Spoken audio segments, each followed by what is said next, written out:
স্বাগতম সবাইকে আরো একটি নতুন ভিডিওতে। সকাল সকাল বাচ্চাদের পড়ানোর একটা আলাদা শান্তি আছে। ওদের ছোট ছোট প্রশ্ন, হাসি আর শেখার আগ্রহ দেখলে নিজের ক্লান্তিটাও দূর হয়ে যায়। দুটো ব্যাচ পড়াতে পড়াতে কখন সকালটা কেটে গেল বুঝতেই পারলাম না। টিউশন শেষ করেই চলে গেলাম পটল ক্ষেত দেখতে। এই ক্ষেতটা শুধু একটা জমি না, এটার সাথে জড়িয়ে রয়েছে অনেক আশা আর অনেক পরিশ্রম।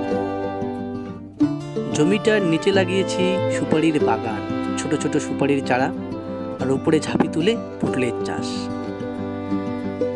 কিন্তু বাস্তবতা সবসময় পরিকল্পনা মতো হয় না। গিয়ে দেখলাম অনেক সুপারির চারা মারা গেছে। এক মুহূর্তের জন্য খুব খারাপ লাগছিল, কারণ একটা চারা শুধু একটা গাছ না, ওটার পেছনে থাকে অনেক সময়, অনেক পরিশ্রম এবং অনেক আশা। তবুও জীবন থেমে থাকে না। যা নষ্ট হয়েছে সেটা নিয়ে পড়ে থাকলে হবে না, নতুন করে শুরু করতে হবে। মাঝে মাঝে ফাঁকা জায়গায় লঙ্কার চারা লাগিয়েছিলাম। দেখো লঙ্কাগুলো কত বড় বড় হয়েছে। তারপর আমার বাবা বলেছিল সুপারির চারা লাগাতে হবে, কারণ অনেক সুপারির গাছ মারা গেছে। তাই আমি কোদাল হাতে নিয়ে চললাম সুপারির চারা লাগানোর যে জমিটা সেটা তৈরি করতে।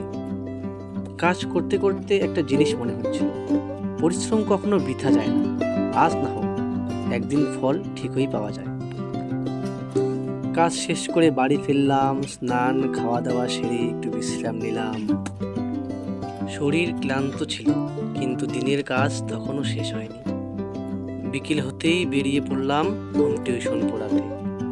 জীবনে দায়িত্ব যত বাড়ে তত বুঝতে পারি নিজের স্বপ্নের জন্য কাউকে দোষ দিলে চলে না, নিজেকেই প্রতিদিন একটু একটু করে লড়তে হয়।